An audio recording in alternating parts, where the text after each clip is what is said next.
Amigos do Pensar Piauí, muito boa tarde. Hoje nós vamos conversar muito sobre comunicação, porque a minha convidada de hoje é Elaine Tavares, jornalista que atua com rádio comunitária em Florianópolis, Santa Catarina.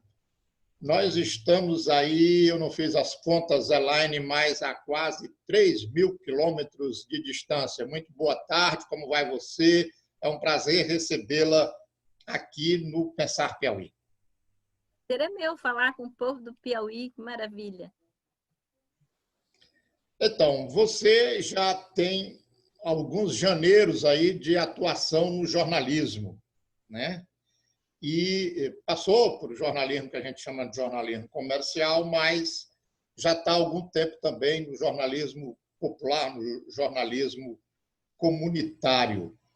Eu queria que você desse um pouquinho aí da sua trajetória para os piauienses que não te conhecem, conhecerem um pouco mais aí da nossa entrevistada de hoje, em termos profissionais. Hein?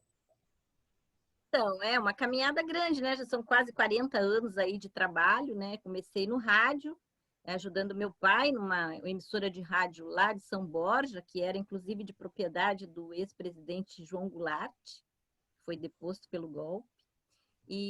Bom, isso já, essa coisa de trabalhar com meu pai, ainda criança, mas formulando textos e acompanhando a caminhada dele como repórter e radialista, fui me apaixonando por essa coisa do rádio, do jornalismo, e aí a tendência natural foi seguir esse caminho, né?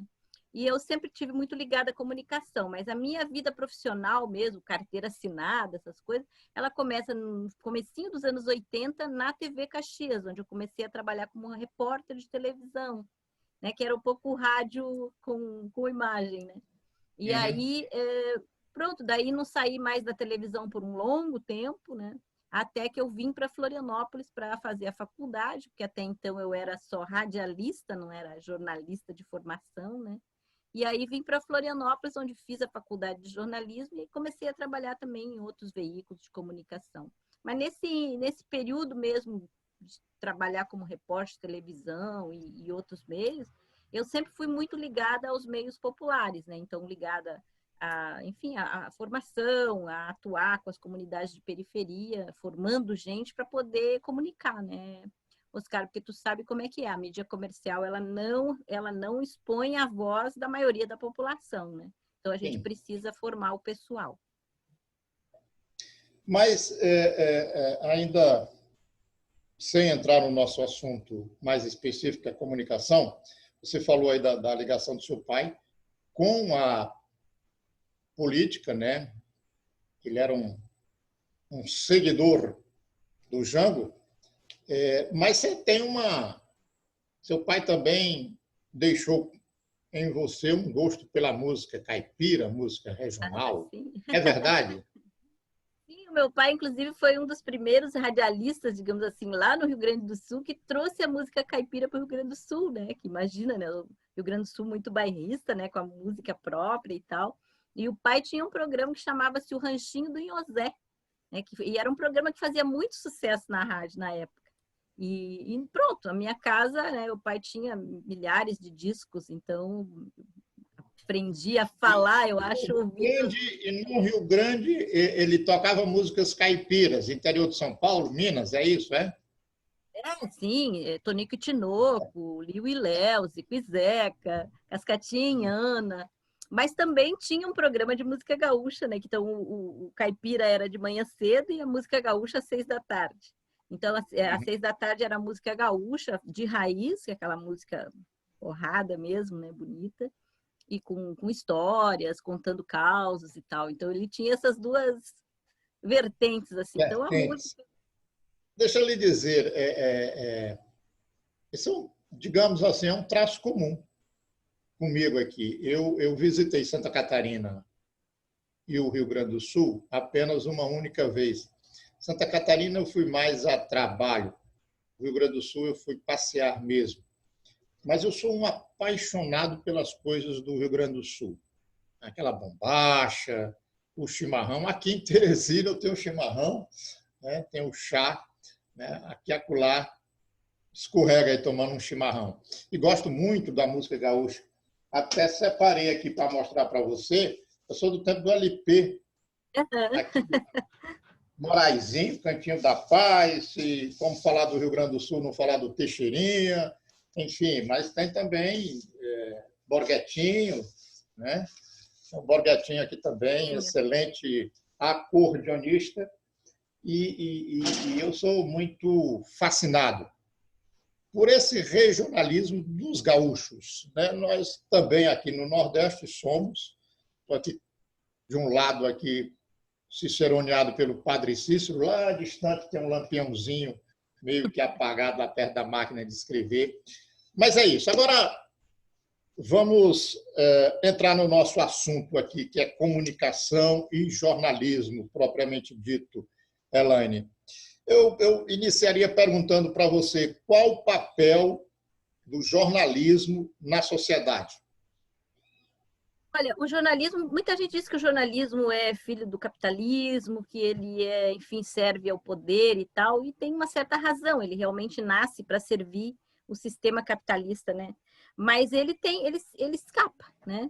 E existe um teórico gaúcho, qual eu sigo com muito amor e paixão, que é o Adelmo Genro Filho, que ele sempre colocou muito claramente que o jornalismo é uma necessidade social, né? Na sociedade atual. Ele é uma necessidade social, então ele precisa existir. Era uma pergunta, só um minutinho, era uma pergunta que estava aqui programada. Então, as pessoas têm necessidade da informação jornalística. Obviamente que hoje, nesse mundo que nós vivemos, né, que é totalmente interligado, se não tiver a informação jornalística, a pessoa não fica informada sobre as coisas. E é muito importante a gente estabelecer a diferença entre o que é uma informação que qualquer pessoa pode produzir e o que é jornalismo, né? Porque o jornalismo é um trabalho de fôlego, onde tu vai fazer uma investigação, uma pesquisa profunda, onde tu vai oferecer os vários lados de um fato, né? E não essa informação simples que tu joga, como a gente vê hoje na internet, né? Então, como diz o Adelmo, e eu partilho dessa opinião, para mim o jornalismo é uma necessidade social e ele precisa existir, né? Não só nos meios comerciais, porque ali, como eu digo, tem escapes, né? Tem zonas de escapes, mas como o jornalismo comunitário, popular, independente, que faz um trabalho extraordinário no Brasil e na América Latina. Em 2003, eu estive à frente, Elaine, da Secretaria de Comunicação do Governo do Estado. E teve uma oportunidade que o Tribunal de Contas do Estado me chamou lá, queria tratar de situações da minha prestação de contas. E eu, na hora de explanar lá, eu disse para eles o seguinte, vou te contar aqui, para em seguida te perguntar. Estava lá todo o plenário do Tribunal de Contas, os conselheiros, e aí eu disse, senhores conselheiros, conselheira, eu acho comunicação uma coisa fundamental na vida das pessoas. Eu diria essencial na vida das pessoas. Porque eu conheço gente que nasceu, cresceu, viveu, morreu e não precisou do sistema de saúde, do seu local, da sua comunidade. Eu conheço pessoas que nasceram, cresceram, viveram, morreram e não precisaram do sistema de educação da sua cidade. Mas as pessoas que eu conheci e que ficaram isoladas, sem um relacionamento e, portanto, sem uma comunicação entre outra pessoa, não conseguiram nem crescer e se desenvolver. Os conselheiros cresceram os olhos desse tamanho para mim. Isso faz tempo, foi em 2003, vez por outra eu me recordo disso, e não tem jeito, eu continuo convicto com essa minha impressão. Eu queria comungar um pouco aqui com você e extrair de você aqui uma opinião sobre isso. Certeza, sem dúvida. Tem essa informação de qualidade e as pessoas vivem no reino, né, do absurdo, que é um pouco que a gente vive hoje, né, Oscar? Quando a gente vê essa informação sem qualidade que circula no WhatsApp, que circula nas redes sociais, a mentira, né, as chamadas fake news, que nada mais, nada menos é que a mentira, a vil mentira, o quanto isso prejudica a vida das pessoas, o quanto leva uma pessoa a um caminho equivocado, o quanto pode levar uma pessoa até, às vezes, até a cometer um crime, né, como a gente tem visto aí. Enfim, tem sido dadivoso o nosso tempo nisso aí, né? Então, a comunicação de qualidade, ela é fundamental, por isso que a gente tem que adjetivar essa comunicação também, né? Não é qualquer comunicação, é uma comunicação de qualidade, que permita a pessoa que escuta, que vê, e que lê a informação, a possibilidade dela poder compreender a totalidade daquele fato em que ela está observando, né? Então vamos nos aprofundar um pouco mais nessa comunicação de qualidade que você está dizendo aí. Quando é que o jornalismo fica só no plano da informação e quando é que ele leva ao público uma perspectiva mais universalizante daquilo que está sendo noticiado?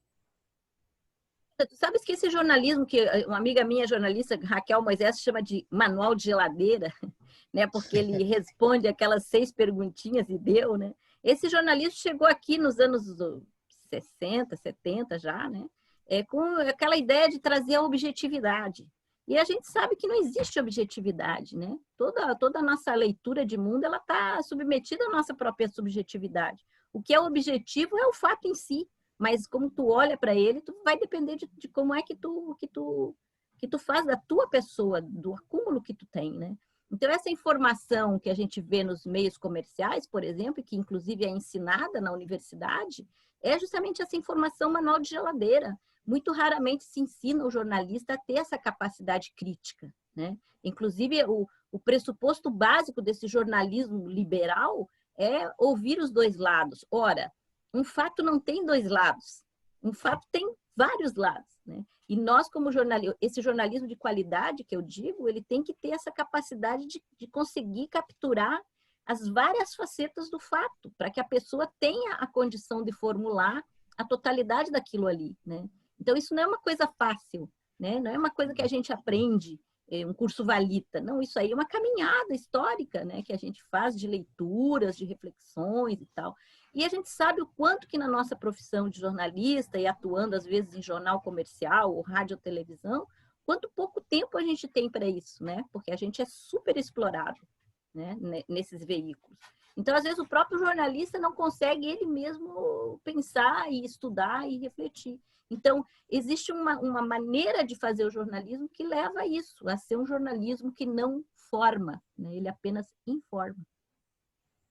Você falou aí de ouvir os dois lados da questão, dizendo que existe muito mais do que 2 lados da questão. Mas você não usou 2 outras expressões muito comuns a quem defende esse jornalismo que está aí, que eu chamo de jornalismo comercial. A palavra neutralidade e a palavra imparcialidade. Me fala sobre isso. É um mito, né? A imparcialidade, a neutralidade não existe. Como eu falei, como não existe a objetividade em si, né? A neutralidade, Oscar, não tem nem no Omo, né? Aquele sabão em pó que diz que é neutro, não tem ali. Então, não tem como tu ser neutro. Tu tem uma posição de classe, tu tem uma história, né? Então, isso tudo vem quando tu olha para um fato. Não tem neutralidade, não tem imparcialidade também, né?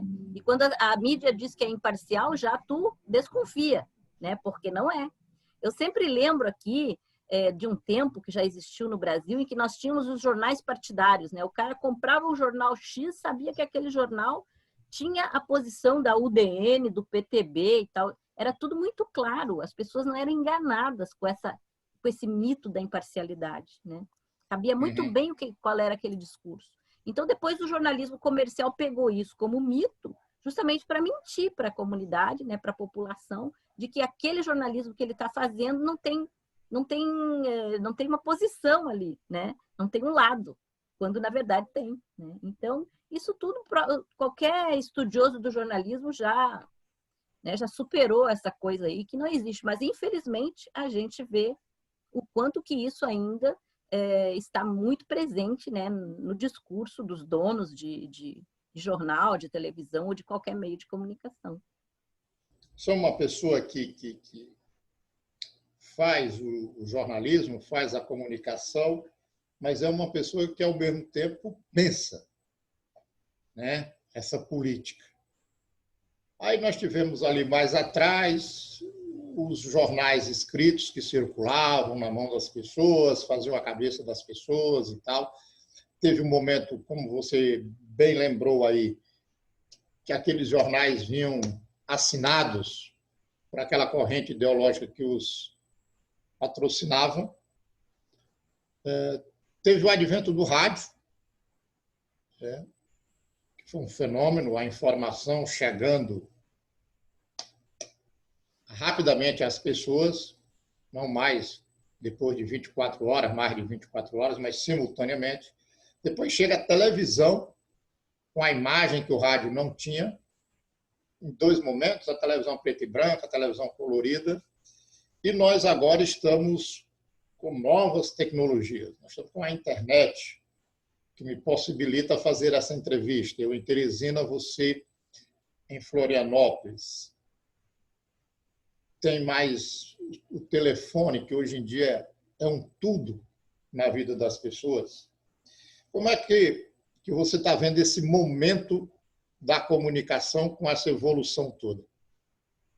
Eu acho muito importante. Também eu fico sempre muito entusiasmada com isso, né? Da gente poder estar tendo essa entrevista. Ou eu que trabalho no Instituto de Estudos Latino-Americanos, eu posso entrevistar o pessoal da Bolívia, do Chile, coisa que é impensável há poucos anos atrás, né? Então, isso é fantástico, né? Só que isso por si só também não significa nada, né? Porque tu pode ter todas essas possibilidades e fazer uma péssima informação, né? E produzir uma péssima comunicação, que é, na verdade, o que a gente vê, né? Então, assim, eu não sou, assim, não faço incensamento à tecnologia, mas eu acho extraordinário que exista e jamais vou jogar pedra na tecnologia. Agora, é preciso que quando a gente vai falar de comunicação, vai falar de jornalismo, que a gente entenda que a tecnologia por si só não garante a qualidade disso, né? Ela permite que a gente possa, inclusive, ter muito mais, colocar muito mais lados num fato, mas não significa que as pessoas usem para isso. E tanto é verdade que as pessoas não usam para isso, né? A gente vê o quanto que a tecnologia tem se prestado hoje à mentira, né? Se a gente for observar o que foi a Primavera Árabe, naqueles países árabes há uns anos atrás, o tanto de mentira que foi produzido ali, que circulou a exaustão na internet e levou à intervenção estadunidense naqueles lugares, né? Então, assim, a tecnologia por si só não garante nada, como a televisão não garantiu nada, como o rádio não garantiu nada na relação com os veículos que vieram antes, né? Então, assim, a tecnologia é bom, mas o melhor ainda é uma boa formação que a gente tem que ter como comunicador para poder usar tudo isso a favor da informação que realmente represente aquilo que as pessoas precisam saber, querem saber. Dentro disso que a gente tem hoje, de novas tecnologias, de internet, de redes sociais, de aplicativos, me parece que o grande case do negócio é o WhatsApp. O que você acha desse instrumento que o povo tem usado tanto para se comunicar? Eu considero o WhatsApp um instrumento de guerra. É um instrumento de guerra contra nós. É um instrumento de guerra contra a população. Porque, ainda que aparentemente tu estejas conectado o tempo todo e tu possas, enfim, mandar tuas mensagens para quem tu quiser, tu sabes que o WhatsApp é utilizado pelas grandes empresas para, enfim, para que as pessoas recebam informações falsas, né? Mentiras, para fazer a cabeça das pessoas. Como foi a televisão, como foi o rádio, como foram todas, né? A gente sabe das teorias de comunicação que trabalham com a ideia de tu fazer a cabeça da pessoa. Não que a pessoa seja uma tábula rasa que vai ser formada por aquilo ali, mas predispõe muito, né? Tu viu nas eleições brasileiras agora, quer dizer, quando uma pessoa, eu, que sou jornalista, eu posso distribuir uma informação para no máximo 100 pessoas por dia lá no meu celularzinho, tu tem uma empresa lá do Bannon, esse que foi preso agora lá nos Estados Unidos por fraude, que dispara milhões de mensagens num único minuto, né, para milhões de pessoas. Então, qual é a nossa eficácia? Elaine, você falou há pouco da Primavera Árabe, do tanto de mentira que foi disseminada até se chegar onde se chegou nos países daquela região. Aqui no Brasil, principalmente na eleição de 2018, nós sofremos uma situação parecida. Eu posso evocar aí uma teoria da conspiração, quer dizer, em 64, quando aconteceu o golpe, que algumas pessoas denunciavam a participação dos Estados Unidos no golpe militar de 64, essas pessoas foram questionadas. Não, que absurdo. Que... Depois se ficou efetivamente sabendo da participação dos Estados Unidos, não só no golpe do Brasil, mas em toda a América. E aí você fala do Steve Bannon, e a gente vê uma ligação próxima dele com a família Bolsonaro, e vê como, por exemplo, o presidente dos Estados Unidos está reagiu à pandemia, como o presidente brasileiro reagiu, como o presidente norte-americano tem se comportado com relação às eleições e a denúncia que faz dos adversários, que são, olha só, comunistas, que vão transformar os Estados Unidos num barril de pólvora, um pouco de um discurso muito parecido com o Bolsonaro. É teoria da conspiração ou não? Não tem nenhuma conspiração, né? Que conspiração é sempre uma coisa muito escondida, e isso não está nada escondido, né? A gente que conhece e que lê, que, enfim, que analisa a realidade, sabe que isso é um plano em curso desde há muito tempo, é o plano do império, que é o império estadunidense, né? Que tenta manter a sua hegemonia no mundo como império, e agora um pouco ameaçado, então ele tem que também fazer por onde manter, né? Então, a América Latina sempre foi esse espaço, né, onde os Estados Unidos tentou transformar no seu quintal. Então, não há conspiração nenhuma aí, é tudo muito claro, né? E a eleição brasileira foi parte disso, né? Tanto é que a mesma pessoa que organizou a campanha lá foi a que a organizou aqui, que é esse senhor que agora está preso, né, por fraude. Então, preso poucas horas. Poucas horas, mas o mundo inteiro, né, ficou sabendo que há uma prova concreta que o cara é um fraudador, né, que ele é um fraudulento. Se ele fraudou a receita, ele é capaz de ser também tudo isso que se diz dele, de ter feito todo... Pô, quem recebeu os WhatsApp durante a campanha sabe, todas eram mentiras, né? E continua, né? Se tu pega, eu mesmo faço parte de alguns grupos aí onde tem muitos bolsonaristas que essas mentiras continuam circulando de maneira absurda. Quer dizer que se nos anos 60, 70 os comunistas eram os grandes inimigos, nós tivemos aí depois nos anos 80, 90 os chamados terroristas, né? E agora voltaram de novo a ser os comunistas, né? Sendo que 99% da população sequer sabe o que é o comunismo, né? E já demoniza o comunista sem saber que o comunismo é justamente o comum, né? É a beleza do comum. Eu conversando outro dia com uma figura do Partido dos Trabalhadores aqui de Teresina, ele se mostrava preocupado com essas batalhas de comunicação que a esquerda tem perdido. E ele usava como exemplo os disparos que são feitos pela família Bolsonaro. E me perguntava como reagir a isso. E eu li alguma coisa sua que eu vou ler novamente, porque eu imediatamente lembrei dessa conversa com o rapaz do PT aqui do Piauí. Mas você escreveu: como é que eu, Elaine Tavares, jornalista de Florianópolis, que trabalha em uma rádio comunitária, posso competir com o gabinete do ódio do Eduardo Bolsonaro? Vou disparar minha matéria, no máximo, uma centena de vezes por dia. Enquanto que uma mídia comercial ou uma mídia da direita, dessas que estão por aí, para fazer a cabeça das pessoas, disparam milhões de mensagens por minuto. Qual é a nossa eficácia e como competir com isso? Era mais ou menos isso o que ele me perguntava. Responde aí para ele, Elaine. Olha, as pessoas sempre falam que eu sou dinossáurica e eu aceito a crítica. Eu creio que nesse mundo da internet, que hoje as pessoas estão tão conectadas, mais do que nunca, é a comunicação cara a cara, que vai realmente fazer a pessoa compreender a realidade.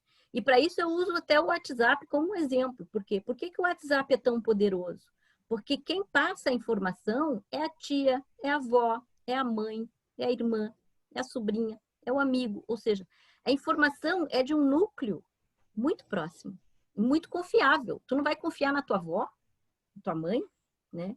Então, nós perdemos essa capacidade de nos fazer confiar, porque nós desaparecemos, né? Essa coisa do trabalho nas comunidades, do trabalho cara a cara, esse troço meio que sumiu, né? Não é mais uma prática dos partidos políticos, e é, às vezes, a prática de alguns movimentos sociais, mas que são muito pontuais, né? E tu precisa ter essa cara a cara sistemática, né? Então, a minha opinião, tu só vai conseguir vencer esse povo no cara a cara. E aí tu pega a história, né? Tu vai ver assim, como é que o Vietnã venceu o maior exército do mundo? Sim. Eles usaram soluções que aparentemente não seriam as mais corretas, né? Ou seja, eles não tinham as armas, mas eles tinham os túneis, eles tinham a inteligência, eles tinham outras coisas. Então, assim, nós temos que reinventar isso aí, né? Nós temos que parar de tentar competir. É o que eu digo para os meus amigos sindicalistas. No mesmo campo. Não tem como, né? Tem um professor meu que dizia, é como tu tá com o estilingue, né? Contra um canhão de nêutrons. Porra, tu não vai conseguir vencer, mano. Tu tem que ter outra estratégia. E a outra estratégia é essa caminhada. Só que dá trabalho.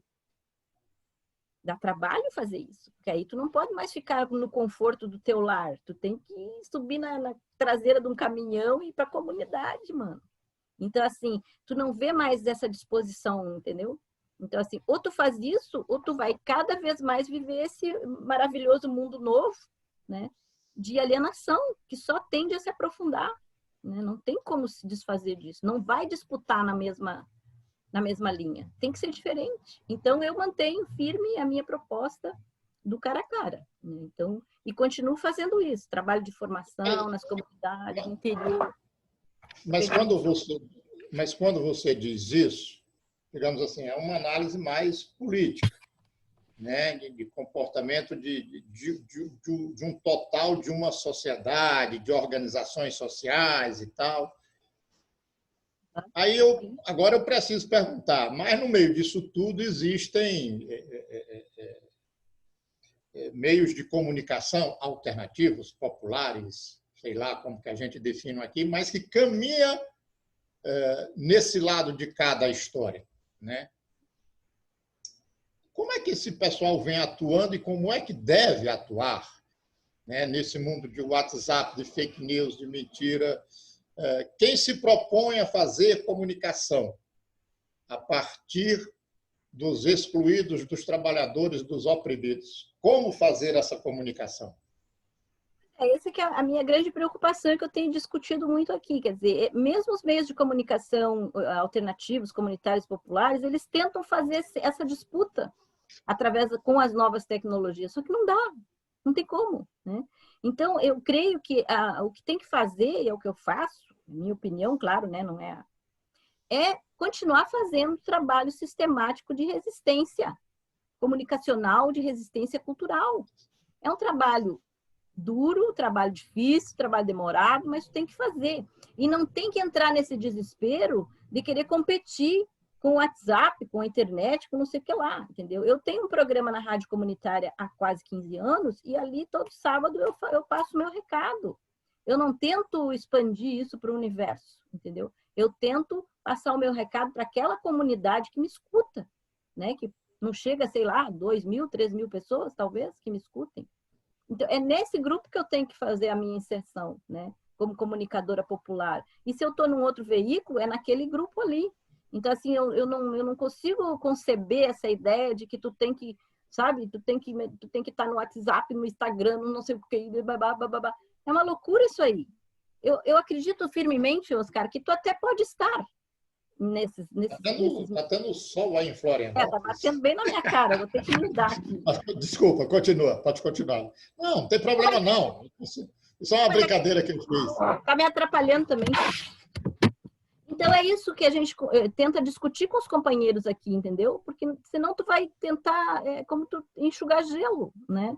E aí tu perde a chance de fazer um bom debate, uma boa discussão nos veículos que tu tens, que são veículos importantes de resistência, né? Mas continuo dizendo o seguinte também, Oscar, não adianta fazer movimento de resistência se tu não estiver atuando coletivamente no sentido de transformar isso que está aí, né? Que é o que eu chamo de fazer a Revolução Brasileira. Ao mesmo tempo que você disse hoje aqui, né, que você tem que estar no seu veículo ali, que você tem o seu programa no dia de sábado aí na rádio de Florianópolis, como é o nome da rádio? A Campestre, Comunitária do Campestre. Comunitária do Campestre, está falando para a tua comunidade ali, mas não aqui, em outras oportunidades, você já falou que a gente tem que tomar os meios de comunicação. O que é isso? É o que eu digo, com a Rádio Campestre eu não vou fazer a revolução, né? Como é que eu vou fazer? Eu tenho que atingir a maioria da população, né? Com a Rádio Campestre, eu atinjo 1 quilômetro aqui no meu entorno. Se eu pegar os meios, se eu tomar Globo, eu atinjo 97% da população brasileira. Então, assim, como tomar a Globo? Tomar a Globo é fazer a Revolução Brasileira e fazer com que os meios de comunicação que foram construídos com dinheiro nosso, dinheiro público brasileiro, para uso privado dessa gente que está aí, se transforme em meios da classe trabalhadora. Então, se a gente faz uma revolução... Vamos fazer essa revolução com eleições?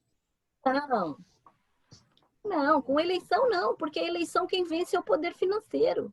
O poder econômico, né, é que define as eleições. Quem define a eleição é o poder econômico, né? A pessoa vota conforme recebeu a carrada de barro, né? Aqui em Florianópolis, aqui em Santa Catarina é assim.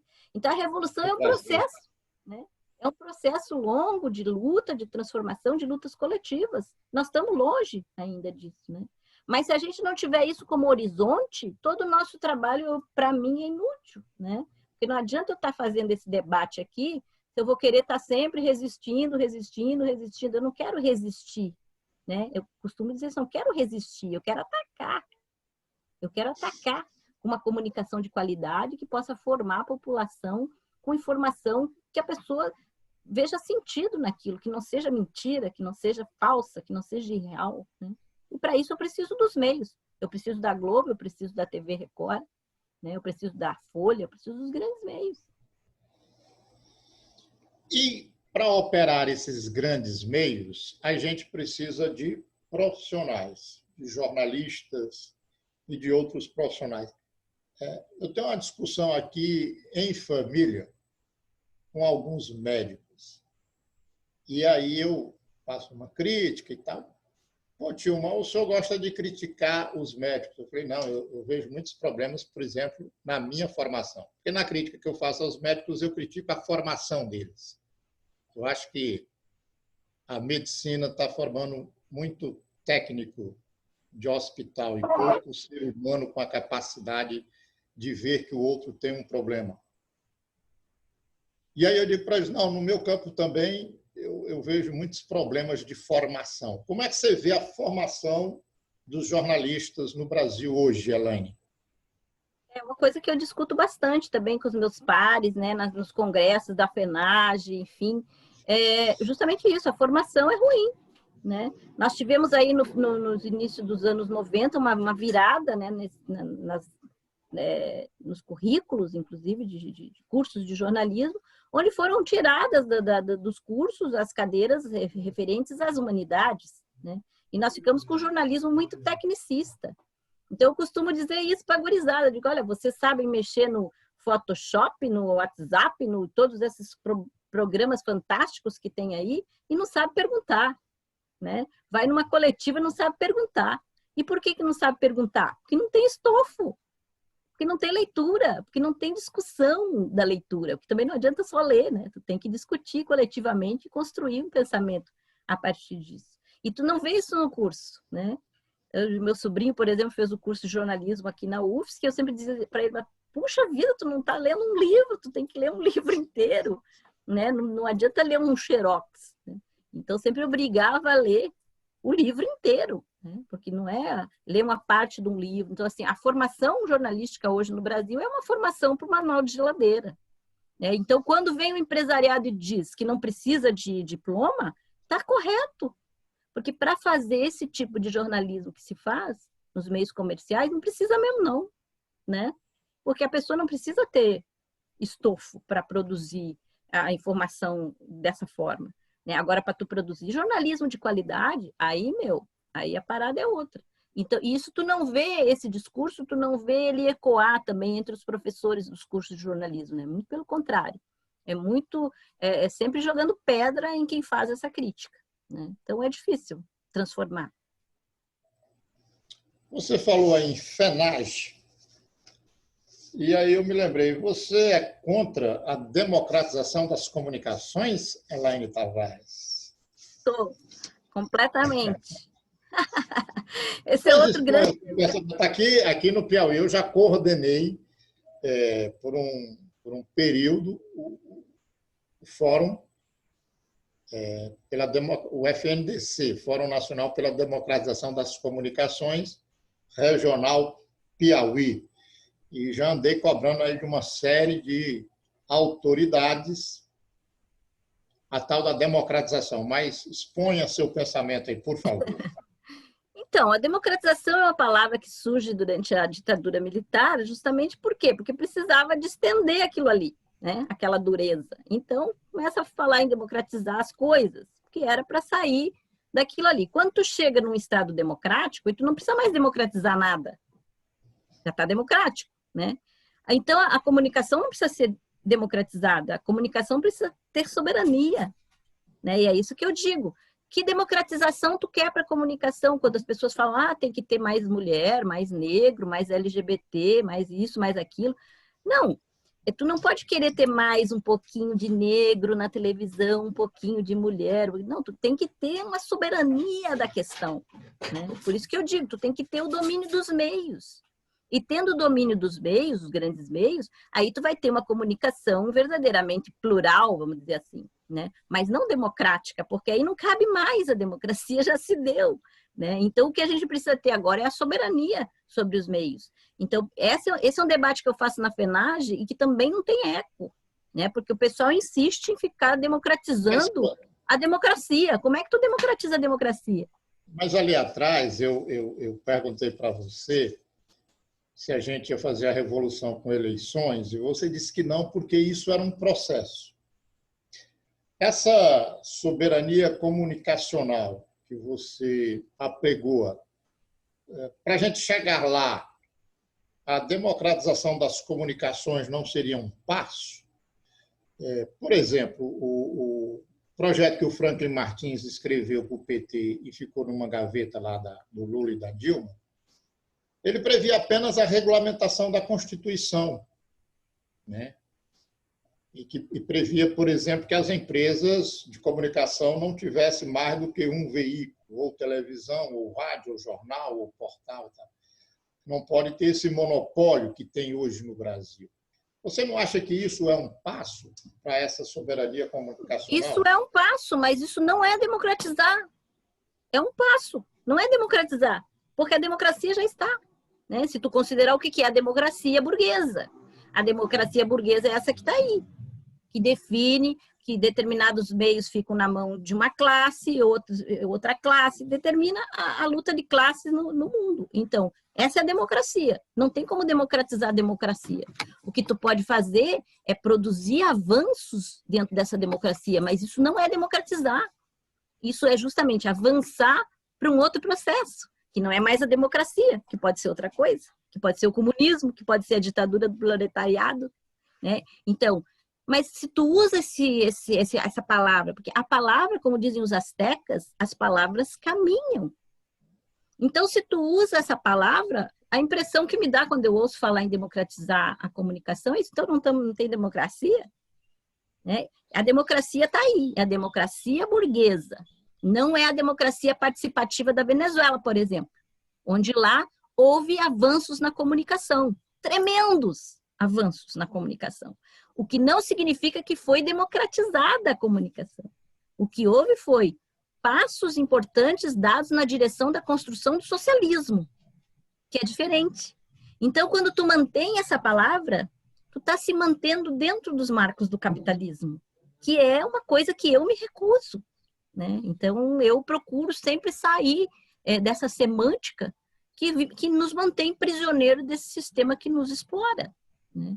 Só que esse é um debate difícil de fazer, porque aí a pessoa diz, mas como tu é contra a democracia? Não, não sou contra a democracia. Só que a democracia já está aí, não tem mais nada para democratizar, né? Botar um pouquinho mais de negro na Globo não democratiza mais o Estado. O Estado é isso aí.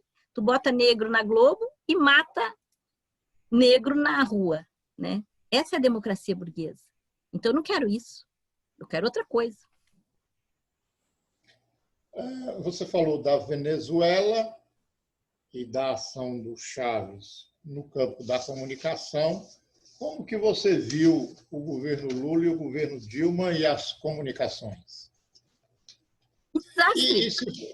Deixa eu complementar para não ter que voltar depois. Bota o Bolsonaro aí no meio. Como é que o Bolsonaro age nesse campo?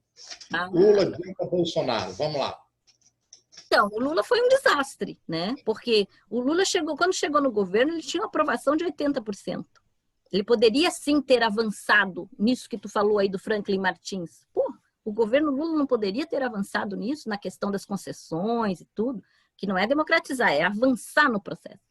Poderia. Ele tinha força, ele tinha congresso, ele tinha tudo. Ele não quis.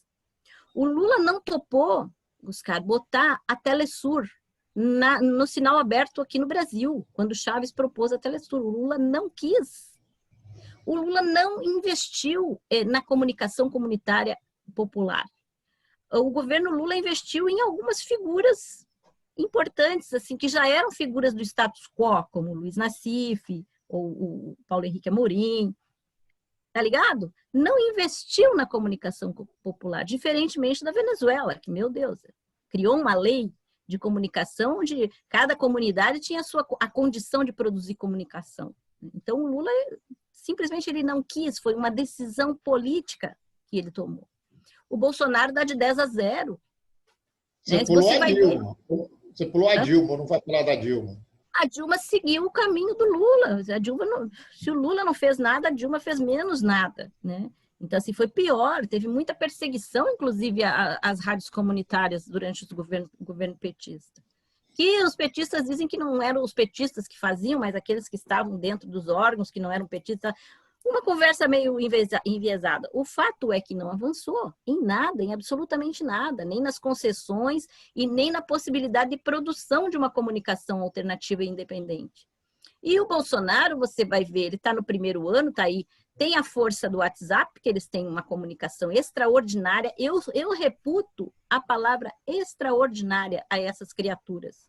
Porque uma coisa acontece e em menos de 5 minutos já está pulando no nosso WhatsApp a resposta àquilo ali.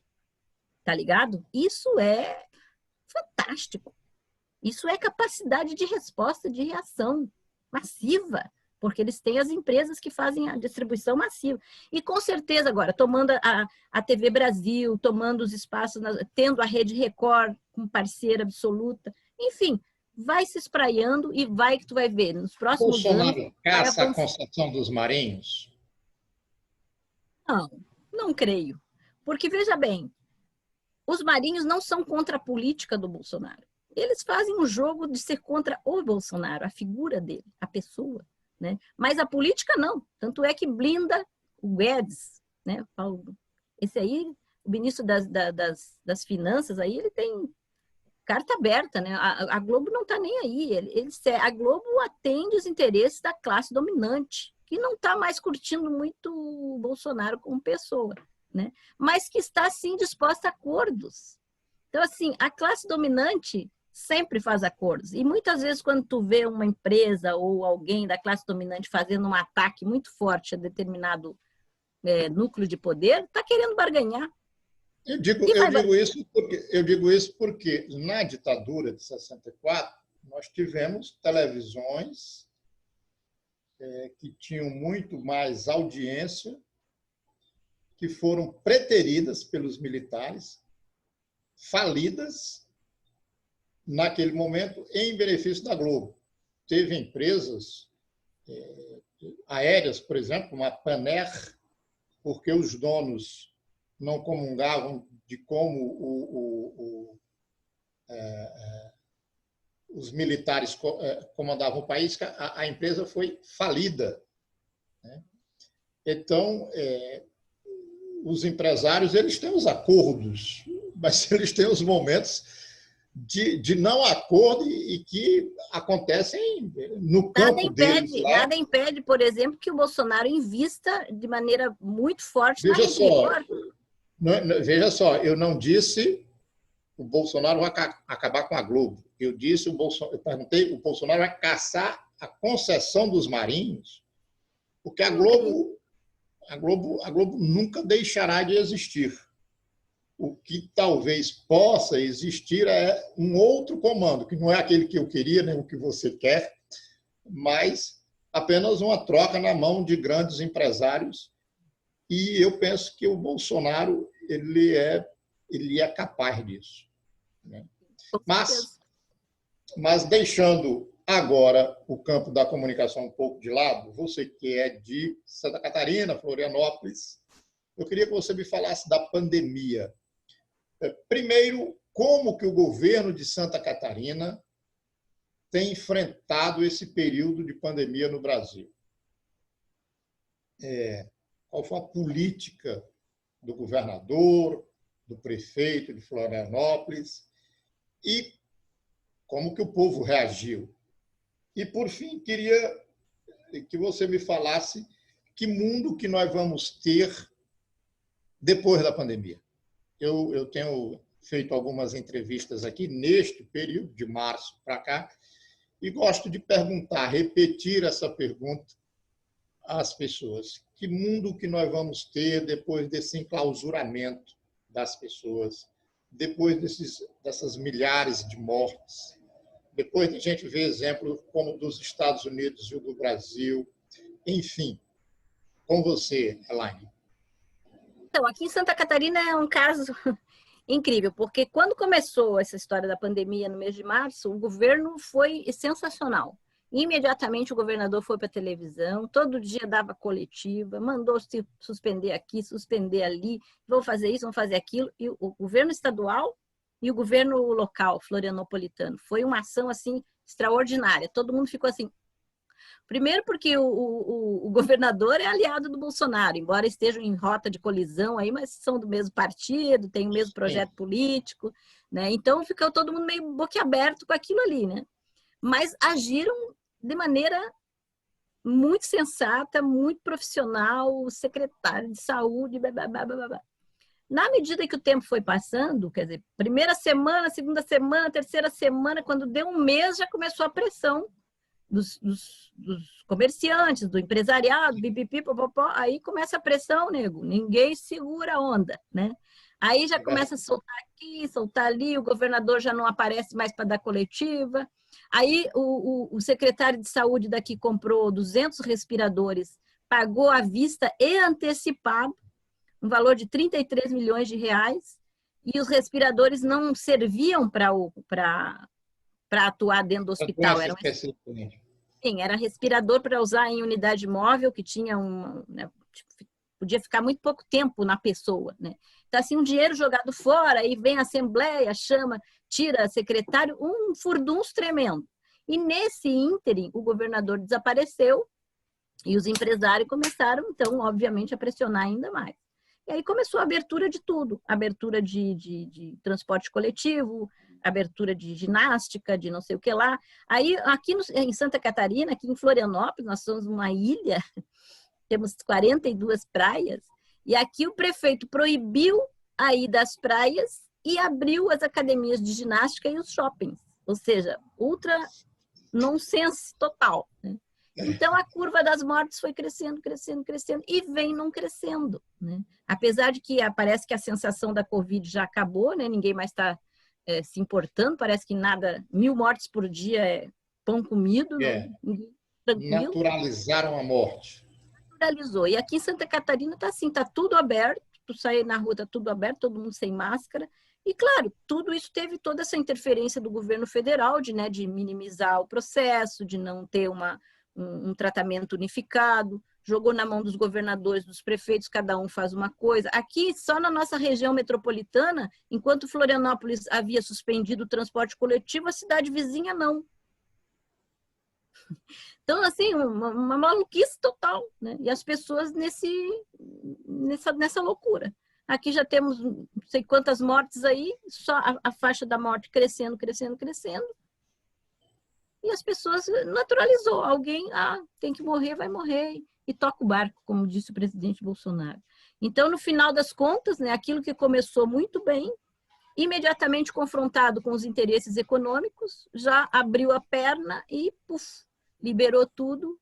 E hoje nós estamos aí vivendo esse drama, né, que é um drama, porque segue crescendo. Sobre o que nós vamos ser depois. E a humanidade sai dessa da mesma forma, sai pior, sai melhor? Olha, tem um filme que eu gosto muito, que eu sempre referencio quando vou falar disso, que é o filme Lobo, com Jack Nicholson. Não sei se você já viu. É um filme, ele é mordido por um lobo, vira lobisomem, só que ele é um lobisomem bonzinho, porque ele é uma pessoa legal. E o outro bandido é mordido pelo lobo, vira um lobisomem malvado, porque ele é um canalha. Então, quem é canalha, quem é bonzinho é bonzinho. A pandemia só faz aparecer mais isso daí, né? Nós temos visto aí como as pessoas têm se tratado uns aos outros, quer dizer, esses monstros que estão aí, que andam sem máscara, que não querem saber, que estão nem aí com os velhos, com ninguém, querem abrir as escolas, né? São os mesmos monstros de sempre. Não sairão piores nem melhores, seguirão sendo o que sempre foram. E o nosso mundo capitalista tampouco vai sair transformado, né? A gente vê aí muitos companheiros da nova era aí falando que vai haver, o pessoal vai sair. Não, o pessoal vai sair tão ruim quanto era antes, e os que são bons vão sair bons como sempre foram. Porque a luta contra o capital, ela não se esgota, né? Pelo contrário, ela precisa ser aumentada, porque essa pandemia só fez aumentar a exploração e a morte dos trabalhadores. Então, eu não vejo possibilidade nenhuma de transformação. Até hoje mesmo escrevi um texto sobre isso. Tudo segue como antes no quartel de Abrantes. Nada transforma por causa da pandemia, né? A transformação se dá pelo povo em movimento, organizado e em luta, né? Então, quando isso começar a acontecer em nível mundial, aí nós sim teremos uma nova sociedade de amor, de solidariedade, de cooperação. Enquanto isso, os lobos seguirão sendo lobos. Elaine, gostei muito da conversa com você. Acho que foi extremamente informativa, formativa, e espero outras oportunidades ter você novamente aqui no Pensar Piauí. Se for o caso, eu me manifesto, mas se você também quiser fazer uma manifestação de Santa Catarina em direção a Teresina, fique à vontade. Foi um prazer enorme ter você aqui nesse bate-papo. Muito obrigada, o prazer foi todo meu. Um grande abraço para todo mundo aí desse estado maravilhoso.